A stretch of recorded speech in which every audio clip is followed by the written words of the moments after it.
perversa. Entonces, si no hay un corazón transformado, si no hay un corazón convertido, un corazón nuevo, vamos a seguir con los mismos patrones de conducta. Quizás podríamos tener una cierta apariencia, sobre todo cuando venimos a las reuniones, ¿verdad? Una sonrisa, colgate o cristianoide y paz de Cristo, ¿verdad? Pero cuando la verdad traes un conflicto y una de broncas en tu corazón, en tu vida, ¿verdad? Entonces no es la apariencia, no es el resultado en el que hay que enfocarnos, es más bien en qué me motiva a hacer esas cosas. ¿De dónde surge esa motivación? Y si no es la motivación de un corazón agradecido, un corazón transformado, un corazón entregado, lavado con la sangre del Señor, realmente vamos a estar solamente patinando o teniendo ciertas apariencias o ciertas intenciones o intentos, ¿verdad? Que de largo o de corto plazo, sin ninguna cosa duradera, sin ninguna cosa satisfactoria realmente que nos haga ser las personas realizadas que Dios espera que seamos. Muchas gracias.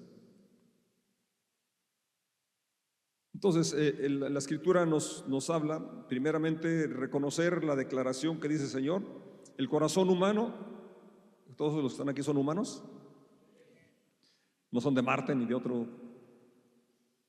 Entonces, como humanos y terráqueos, esta parte se aplica a mí. A usted, pastor, y también a ti, ¿verdad? Por más bien parecido que te veas, que estás, que eres, de hecho, pero el corazón, es decir, la intención, el humano sin la operación, sin la intervención del cirujano, del creador, entonces es perverso, es engañoso. Quedémonos con esa parte nada más, engañoso.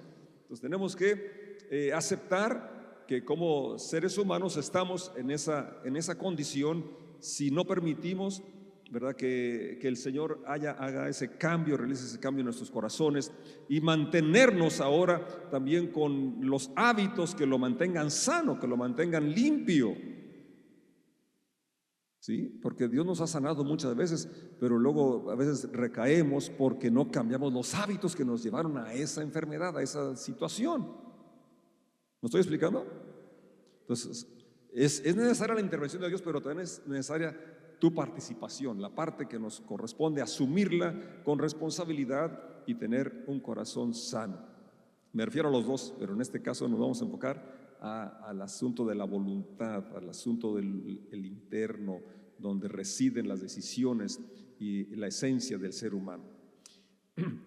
Por eso entonces tenemos que primero recordar esto que dice el Señor y luego ver las promesas que Él también tiene para nosotros en cuanto a cambiar estos hábitos que nos van a traer un corazón sano, un corazón pleno, una vida satisfactoria que honre, que glorifique a Dios y que nosotros podamos ver que en este año vamos a ir a esa plenitud, a esa abundancia que necesitamos, que queremos.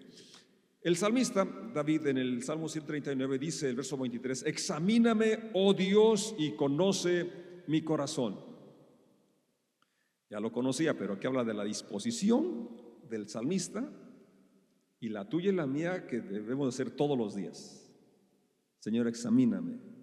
Según yo, todo está bien, actué bien, tuve buenas actitudes, pero ¿qué dices tú, Señor?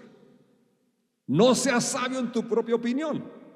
Tenemos que reconocer al Señor, reconocer, ¿verdad?, qué dice Él y cuál es su opinión por su espíritu a nuestro espíritu y por lo que dice su palabra y por los ejemplos que Él mismo nos da en los evangelios, cómo actuó en cada ocasión el Señor, cómo se desenvolvió en cada situación. Eso refleja su corazón, su carácter, y entonces a esa luz tenemos que pedir que Dios examine nuestro propio corazón. Y dice el salmista, pruébame y conoce los pensamientos que me inquietan.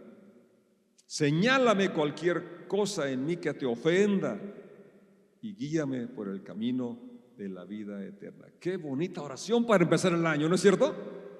Qué bonita oración para empezar cada día. No solo al terminar, pero a la hora que lo hagamos es importante que este sea uno de nuestros hábitos. Señor, según yo todo lo hice bien, según yo actué con justicia, según yo usé las palabras adecuadas, pero a ver, ¿Reflejo tu carácter? Muéstrame y enséñame aquellas cosas que te pudieran haber ofendido y guíame para no volver a regarla.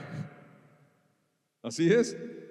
Entonces el salmista, el que escribe este salmo, es de los más conocidos, David, a él se le conoce por declaración de Dios que era un hombre conforme a su corazón. ¿Es cierto? He escogido a mi siervo, que es un hombre conforme a mi corazón. Entonces era esa cualidad que él tenía de presentarse ante el Señor y saber de su dependencia que tenía de él y esa transparencia que tenía ante él. Eso es, ¿verdad?, a lo que se refería el Señor cuando habla de un corazón conforme al mío, esa sensibilidad para ser guiado. Sin embargo, la Biblia no esconde también la humanidad de este hombre. El rey David, según el segundo libro de Samuel, nos relata una de las historias más oscuras de su vida, cuando en un momento que él debería andar al frente de la batalla, un momento que debía estar activo, él se queda en el palacio y en los tiempos de ocio, en lugar de utilizarlo bien, como él sabía usarlo bien, sabía usarle el arpa, sabía componer canciones, salmos para Dios, y en lugar de eso estaba fisgando, mirando lo que no debía mirar. ¿Qué ves tú en internet? ¿Qué ves tú en las redes sociales? ¿En qué gastas ese tiempo de relax o de ocio? Es importante, porque aquí vemos, en ese relato tú puedes leer lo que fue el inicio de una tragedia grande sobre su vida, sobre su familia y sobre su reino. Porque viendo desde su palacio, vio una mujer que se estaba bañando por allá, desnuda, y en lugar de cerrar la cortina o ya irse a otro lugar, la siguió mirando y mandó traerla, porque se sentía con la autoridad de hacerlo, se sentía con que lo merecía, que podía, y no midió las consecuencias. Y esa es, como dije, una de las historias más oscuras, ¿verdad?, que habla la Biblia, porque usted puede ver todo lo que desencadenó esto. Llega un embarazo y luego la muerte de ese bebé y luego la muerte del esposo de Betsabé para quedarse con ella, una serie de cosas, pero que en un momento dado David no lo había comprendido o no había asimilado toda la tragedia que se cernía sobre él y sobre el reino, sobre su familia, hasta que fue Natán a confrontarlo y le cuenta una historia de un hombre que tenía muchas ovejas y sin embargo teniendo una oveja, queriendo sacrificar una oveja, fue y le quitó a un vecino la única que tenía. Entonces David se enfurece, dice: ese hombre tiene que pagar 4 tantos y merece la muerte. ¿Cómo se sintió cuando el profeta lo apunta y dice: si eres tú? Porque es exactamente lo que había realizado. Entonces de esa confrontación, ¿verdad?, es donde sale el Salmo 51, donde David habla de ese arrepentimiento, esa contrición. Dios le perdona el pecado, pero no le libra de las consecuencias. Fíjate, eso es algo que tenemos que recordar, reconocer. Sí, Dios es misericordioso, perdona los pecados, pero hay consecuencias que no se eliminan.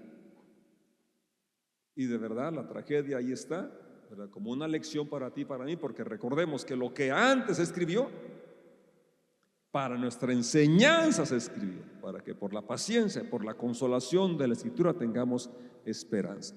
Entonces todo esto es muy importante tener en cuenta todo lo que puede ocasionar, porque tú puedes decir: pero pues, ¿qué importa que mire esa serie? ¿O qué importa que mire este programa? ¿Qué importa? Una cosa tremenda hoy en día es que a los niños los entretenemos con el celular y no saben ni qué ven, sino es que tienen bloqueadas, hay cosas que no deben de ver.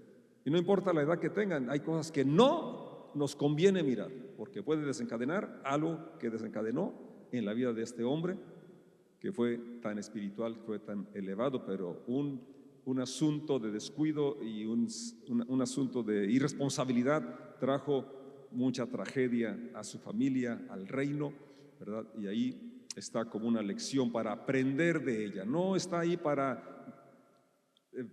tomarlo como un permiso, como una excusa, sino como una advertencia, como ver las consecuencias de aquellas cosas que se hacen sin medir aquello que puede afectarnos. Entonces esas situaciones de David de no reconocer su error como en su momento es muy común en nuestros días también, ¿verdad? En psicología le llaman el sesgo cognitivo, es decir, tratar de justificar las acciones en lugar de responsabilizarnos. Y es una forma de mentirnos a nosotros mismos. Pero el Salmo 36:2 lo llama como una presunción, es decir, una ceguera. Salmo 36, verso 2 dice así: ciegos de presunción no pueden ver lo perversos que son en realidad. Es decir, el inicio de todo esto que les cuento de David pudo haber sido pues de mirar no pasa nada, pero no se quedó en mirar, siguió avanzando. Así podríamos razonar que realmente pues no es muy malo esto que estoy haciendo, ¿qué tan malo puede ser? Ese mismo versículo, el Salmo 36, verso 2, dice en la versión La Palabra de Dios para Todos: se mienten a sí mismos, no ven sus faltas y por eso no sienten mal por lo que hacen. Sí, se mienten a sí mismos. Por eso inicié diciendo que el peor hábito para un corazón malo o un corazón enfermizo, un corazón engañado, es mentirse a uno mismo. Ese mismo versículo en la NBI, la Nueva Versión Internacional, dice: cree que merece alabanzas al punto de no hallar aborrecible su propio pecado. Entonces, en ese punto es donde necesitamos nosotros quitar toda presunción o mentirnos a nosotros mismos o pensar que merecemos ciertos permisitos que al cabo que no traen muchas consecuencias. Necesitamos pues dejar algunas adicciones como las distracciones, es decir, aquellas cosas que podían llevarnos a un final que al momento pensamos que no es muy trascendente. ¿Qué decimos de comer mucho dulce en esos días pasados? Que tremendo, ¿no? Tamales y atole champurrado y tanta cosa. Algunas personas pues todos tenemos que tener moderación, obviamente, pero algunos más, porque ya está el colesterol, ya está el diabetes muy desarrollado. Entonces, pues con más razón tenemos que tener cuidado con eso, ¿no? Los excesos de trabajo, excesos de distracciones en series o películas que la verdad no le van a nutrir, no le van a desarrollar su formación. Entonces, algunas cosas que son permitidas o buenas, aún ahí tenemos que usar la moderación, dominio propio, ¿es cierto? Cuanto más aquello que de verdad tenemos que cortarlo, hacerlo a un lado. La recreación es necesaria. Dios creó al hombre el sexto día y el séptimo empieza con un descanso, porque el descanso es día de renovar la energía física y recargar las pilas espirituales en comunión con Dios. El descanso está hecho por Dios para tener comunión con Él de una forma más directa. El domingo es el día del Señor. Acuérdate. Entonces, a veces decimos: hoy me puedo levantar muy tarde porque es mi día de descanso. Sí, pero el descanso está para que cargues tus pilas espirituales. Porque si tenemos una vida espiritual centrada, nutrida, entonces podemos tener una vida física también con esa misma energía. También hay situaciones tóxicas como una positividad tóxica, y podría ser contradictorio. Sí, es bueno ser positivo, pero cuando mentimos de la realidad, entonces estamos en una actitud tóxica, es decir, como hace rato dije, paz de Cristo cuando en la verdad no tienes paz. Estoy en victoria cuando en verdad estás en derrota, estás en conflicto. Entonces, no tengo trabajo, pero no pasa nada. ¿Cómo que no? ¿De dónde vas a sacar el sustento? ¿Sí? Entonces, sí, tenemos que tener responsabilidad por lo que estamos pasando y ser honestos en lo que está sucediendo en nuestro día a día. Otra actitud que tenemos que dejar que afecta a nuestro corazón es juzgar, una actitud de juicio. Realmente eso es importante, ¿verdad? Es una forma de justificar ciertas acciones porque juzgamos al otro y decimos: está peor que yo, o no soy tan malo como él. Es una actitud, ¿verdad?, que no nos trae beneficio, más bien ciega y nos impide ver nuestras propias faltas. Esto ¿verdad? Es una forma de evadir mi responsabilidad. Una actitud defensiva también es algo que necesitamos quitar de nosotros. Cuando vemos, también se aplica de la misma forma, vemos una debilidad en otra persona y estamos entonces pensando que somos víctimas de lo que está sucediendo. O otra actitud también muy negativa es el cinismo, que todos pensamos que a todos es de mal, que la verdad es una apariencia esa santidad que se ve o esa forma de ser. Eso realmente es una actitud que necesitamos quitar de nuestro corazón. Tú y yo necesitamos reconocer como David lo reconoció hasta que fue confrontado. Creo que Dios, por su palabra y por su espíritu, a cada uno nos confronta en un momento dado de la realidad de nuestras actitudes, de nuestro corazón. Y lo que hace falta es entonces reconocer esa situación y pedir a Dios su misericordia. Dios no viene a exponer, o sea, cuando Él nos confronta no es para exponernos o para excluirnos, alejarnos, sino para que podamos venir ante Él y que permitir que Él haga su obra en nuestro corazón, lavar nuestro corazón, cambiar nuestro corazón y admitir nuestro error y dejarlo. El arrepentimiento va junto con la conversión y eso es lo que trae la justificación. El arrepentimiento es que nos da dolor haber ofendido a Dios de esa manera, haber pecado contra Él. Pero la conversión es esa media vuelta, es decir, donde tú dices, no quiero lastimar el corazón de Dios, no quiero traer esa desgracia sobre mí o sobre mi familia. Y para eso necesitamos la intervención de Dios. Solamente, ¿verdad? El que conoce el corazón, el que puede cambiar el corazón, es el que trae la solución, una solución duradera, no momentánea, no de una emoción, no de un inicio de año, sino de un estilo de vida nuevo, que no está enfocado en el resultado, sino está enfocado en el centro del corazón. ¿Qué me mueve a hacer lo que quiero hacer? ¿Qué me mueve a hacer lo que voy a realizar? Un corazón nuevo, confiado en la gracia, en el amor y la intervención de Dios. El Salmo 51, David, después de que es confrontado, reconociendo su condición, dice el verso 10 del Salmo 51, crea en mí, oh Dios, un corazón limpio y renueva un espíritu fiel dentro de mí. No me expulses de tu presencia y no quites de mí tu Santo Espíritu. Restaura en mí la alegría de tu salvación y haz que esté dispuesto a obedecerte. ¿No has pensado que a veces te falta alegría por algo que esté pasando ahí en tu corazón? Y no haría falta que oráramos como el rey David, restaura esa alegría. Cuando no te interesaba nada, sino solamente disfrutabas el gozo de su salvación, de su perdón, de su presencia, de que estando ciego ahora podías ver, de que estando perdido habías sido encontrado por Él, que te sentías amado, abrazado. Entonces, si eso se ha olvidado de ti, creo que es un momento de hacer esta oración que hizo el rey David. No tienes que haber caído en adulterio y en el asesinato como David, pero si en el corazón ha habido situaciones de las cuales Jesucristo describió claramente que son lo que lo contaminan, lo que hace mal al hombre, sería momento de arrepentirnos de ello y orar como oró David. Crea en mí, oh Dios, un corazón limpio, renueva un espíritu fiel dentro de mí. Ya no voy a mentirme a mí mismo, no voy a engañarme a mí mismo, no voy a pensar que esto no es tan malo, sino que si realmente esto ha traído un alejamiento de mi comunión con Dios o de alguna persona con la que convivo, yo voy a dejar esto porque quiero una vida plena, y una vida plena es una vida en paz con Dios y con nosotros y con los que nos rodean.